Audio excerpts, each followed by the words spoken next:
Once again, welcome to the OD Guitars channel. This is almost the last episode because I will be doing a demo later for this guitar and maybe some others, and that will be probably the last episode, the real last one. So here you will see me making the nut. This is what I'm doing here. It's made out of bone. I'm just marking it to the right size, cutting it to the shape of the multi-scale angle, and let it sit properly on the neck. So just a little bit of adjustments here and there.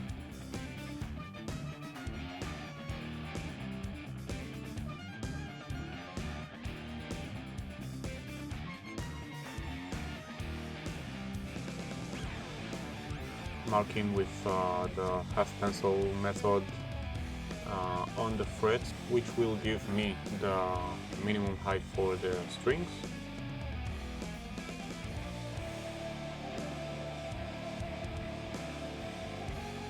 Making the edge a little bit sharper with an angle.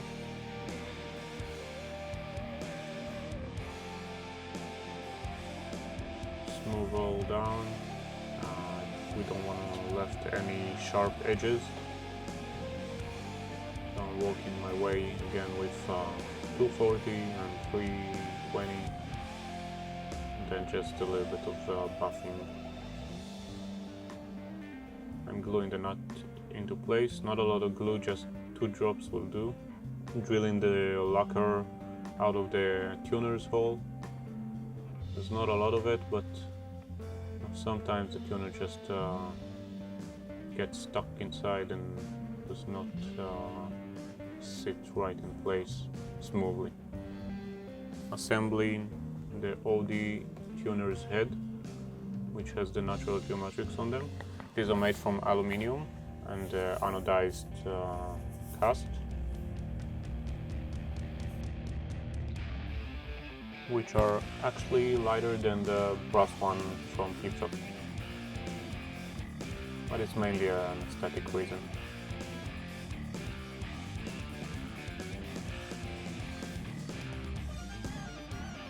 Just making sure the tuners are all straightened up in line, adjusting the nuts with the Goto or Costco cube.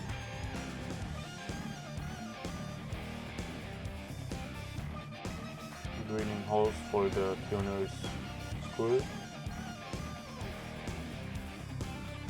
When I'm drilling holes for screws, always measure the inside of the screw thread and then go with that. So I have my millimetric drills, which goes by 0.1, 0.2 and so on, so forth. And here I'm using 1.9 millimeter drill for those screws. Marking the correct length for each side, the treble and the bass. Then find the diagonal line for the bridges to sit in. I'm adjusting each bridge with the saddle right in the middle, so I'll have enough movement for both sides. Usually you need to take it only back, but you want to be able to move it both ways if needed. So I'm starting from the middle, which is the 7.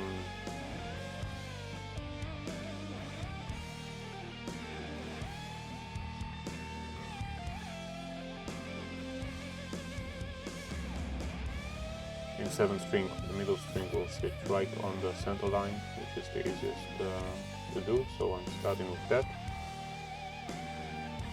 Easy to mark, drilling 2 holes,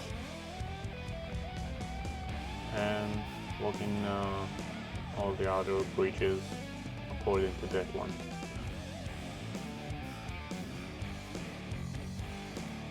when screwing bridges to guitar top, never use a cordless drill, because might cause accidents you don't want to have after you finish the guitar and with a nice top on it. So use just a screwdriver with your hands. A little tedious and hard to do than a cordless drill, but you will regret if you do it fast and try to simplify things by using power tools over this top or any other top, it doesn't matter. So yeah, just finished marking all the holes with a pointy tool. Not sure actually how you call it. Drilling the hole for the bridge grounding wire, which will go all the way to the cavity. I'm taking out the masking tape, of course. This is the wire for the grounding. Making sure it goes all the way through all the tuners below. Sometimes you just have to just sand a little bit from the bottom of the tuner, just in order to make contact.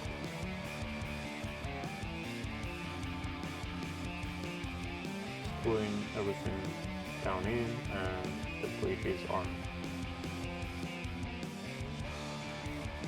Using threads inserts for the pickup mounting.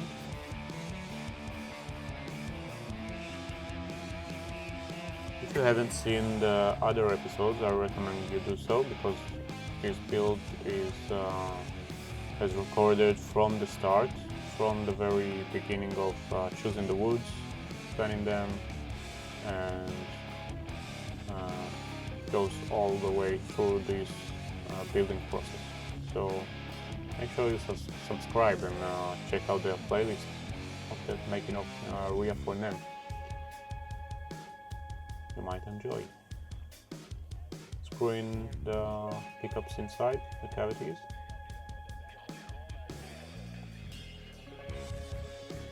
Those are bare knuckles painkillers, my personal favorite.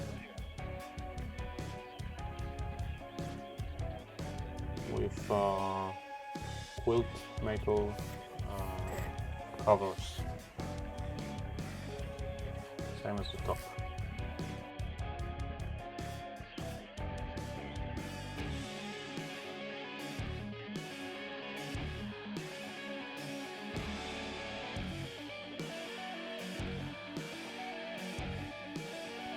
So now we have two strings on the guitar. I'm making a small notch in the saddle, so I'll know the position for the string, and I'm just slotting the saddles with the correct depth and width for the string. Shielding the back cavity, the electronic cavity, with conductive paint.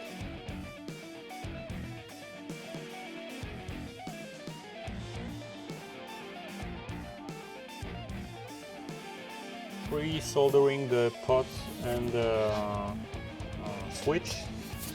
You probably hear my dog in the background now. If you're asking yourself what are those noises. Soldering the place for the grounding on the side. I don't like to do it on the top of the pot. I think it looks ugly. And I like to also just sand down a little bit the side of the pot and every another place I'm going to solder, which will get me a nice good contact. I'm using copper wire. It looks a lot better than the wires inside, and it keeps the component from moving too much.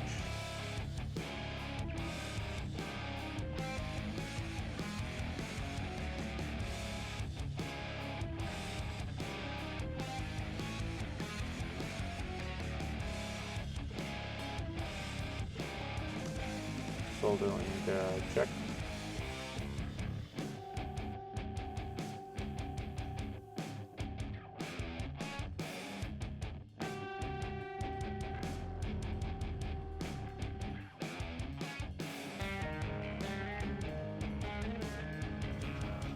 Simple contacts.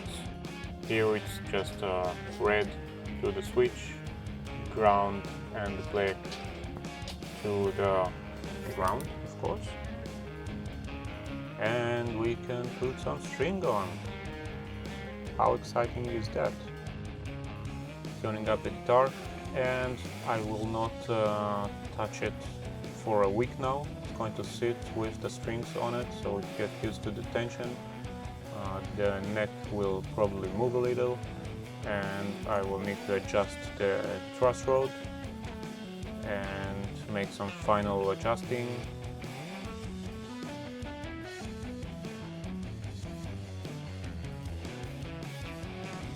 I'm going to do some slotting on the nut.